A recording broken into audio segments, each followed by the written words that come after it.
Tides from the West, a Chinese autobiography. Written by Chiang Meng Lin, read by Tang Daming.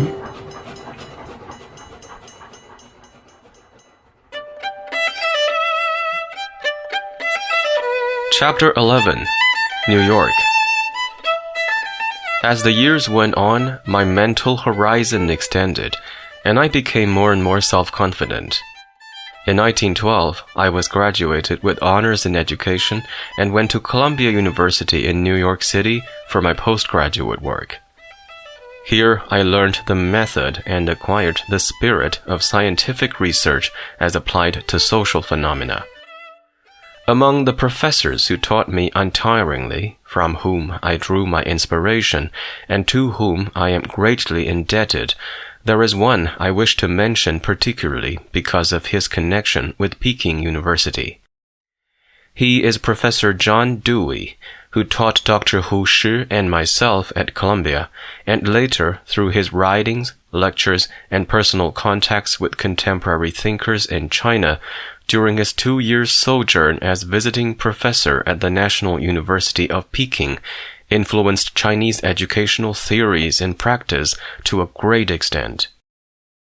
His pragmatism finds its counterpart in the practical Chinese mentality, but he warned us that if a thing is too practical, it becomes impractical. Of the years at Columbia, I shall not speak in detail. They were most enriching. I was now acclimated to America and to the language, and could absorb what came within my orbit with less overwhelming effort of adaptation.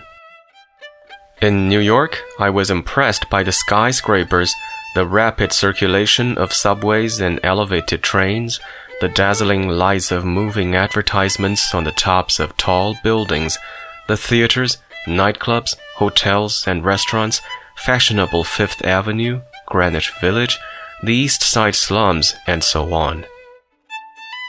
On the social side, one found Yankees, Irish, Poles, Italians, Greeks, Jews, all living side by side in a neighborly way, and a few thousand of my own countrymen clustered around Chinatown. In my time, there were in the great metropolis 500 Chinese restaurants catering to the public. The agglomerated cosmopolitan mass of the city population, with its politicians, gangsters, scholars, artists, financiers, industrialists, multimillionaires, slum dwellers, and many others, was fundamentally an American product. There is nothing further from the truth than to say, when you get into New York, you get out of America.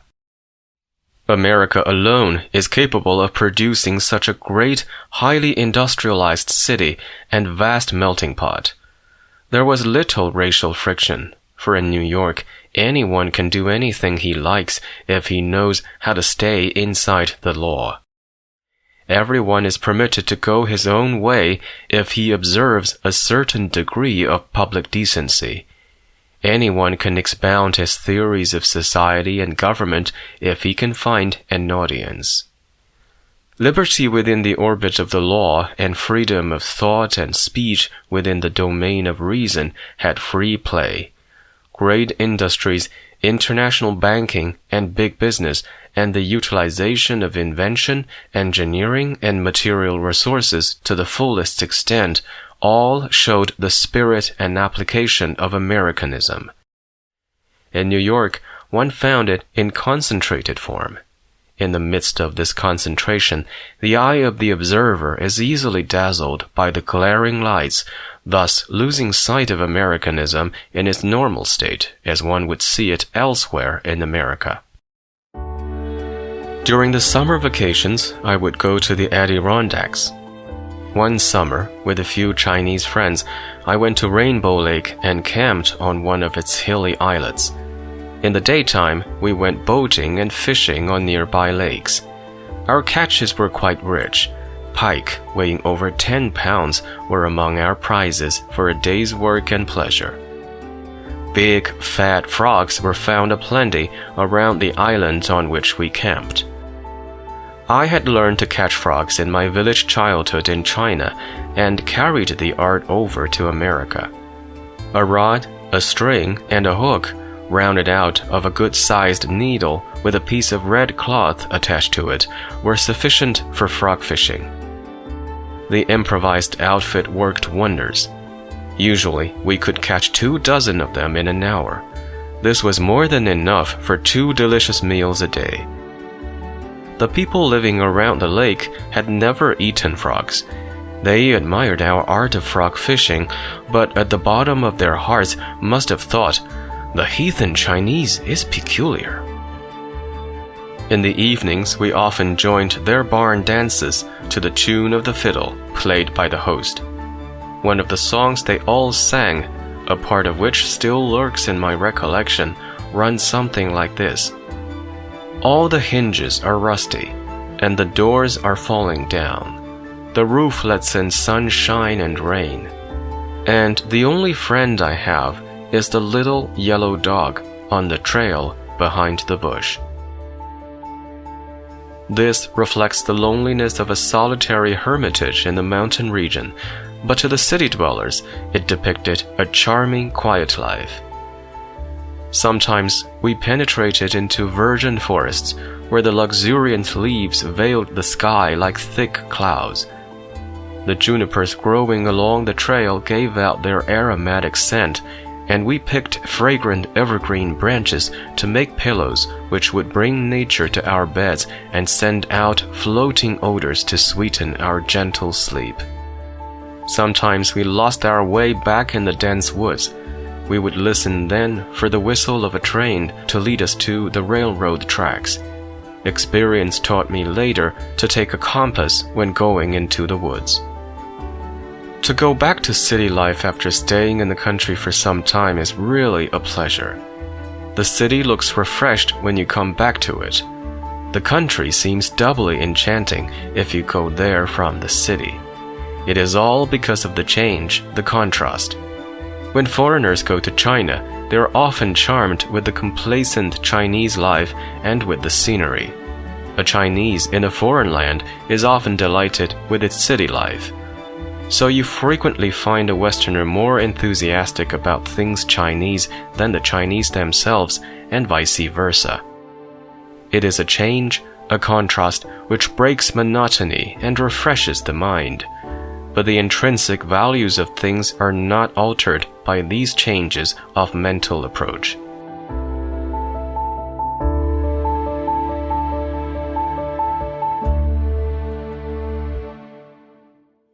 During my student days in New York, Sino-Japanese relations took a turn which left the two countries at loggerheads later on. After some 50 years of reforms, Japan showed her strength in 1894 by delivering a blow at China. Instead of resentment and enmity, China returned good for evil. The unfriendly act, contrary to expectations, invoked rather the admiration and gratitude of the Chinese people. Admiration for Japan's great reforms accomplished in the short span of 50 years, and gratitude for thus awakening China to her future possibilities. It rekindled the dying flame of hope in China's heart. For some time thereafter, she lived under inspiration drawn from Japanese example. Students went to Japan by thousands every year to study. China's new military, police, and school systems were developed and headed by students returned from Japan. Through Japan, China began to see the significance of Western civilization. The Russo-Japanese War gave further impetus to China's reforms. Japan was held in the hearts of the Chinese as an idol. China absorbed Western civilization gradually through her neighbor, but soon realized that the currents flowing in Japan, from which she drank the waters of modern wisdom, had their source in Europe or America. It was a happy coincidence that America returned the Boxer indemnity. China used it to send more students to the United States than she had done before.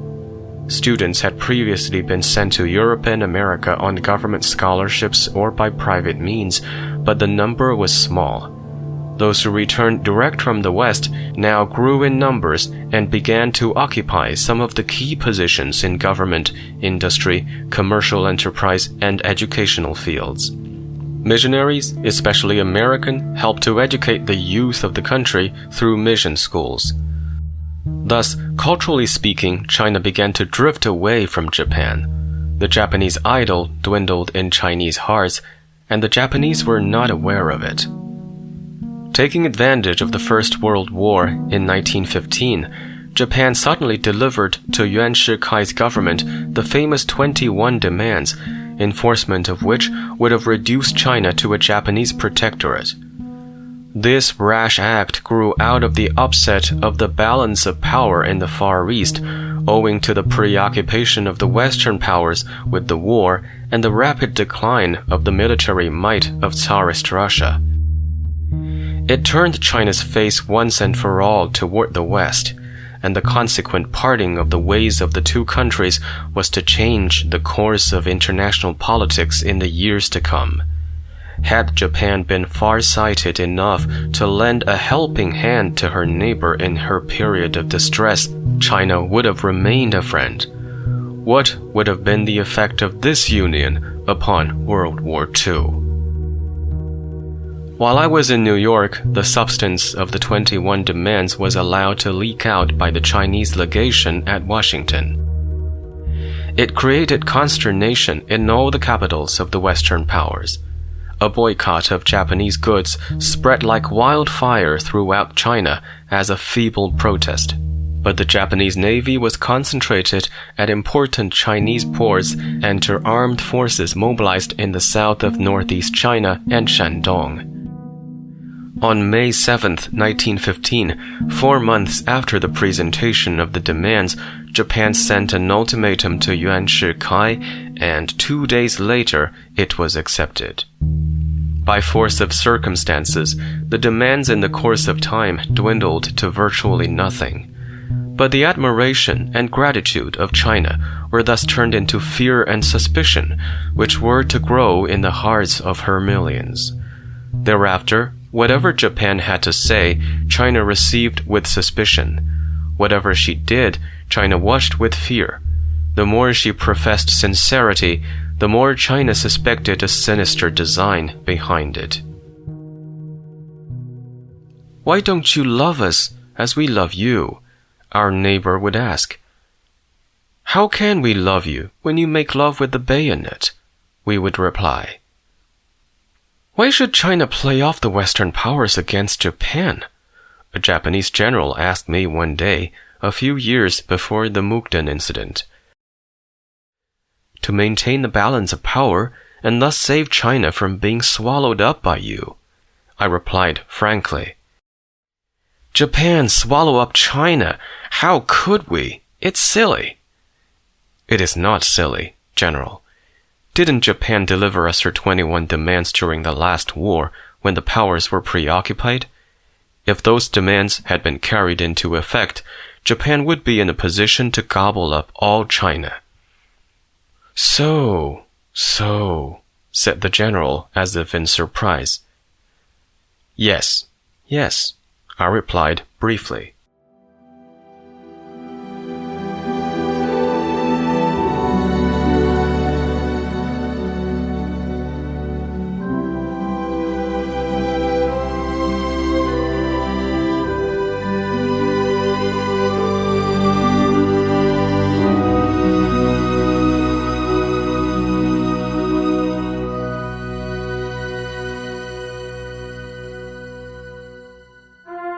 What you just heard is Tides from the West, a Chinese autobiography, written by Chiang Meng-lin, read by Tang Da-min, and published by the Foreign Language Teaching and Research Press.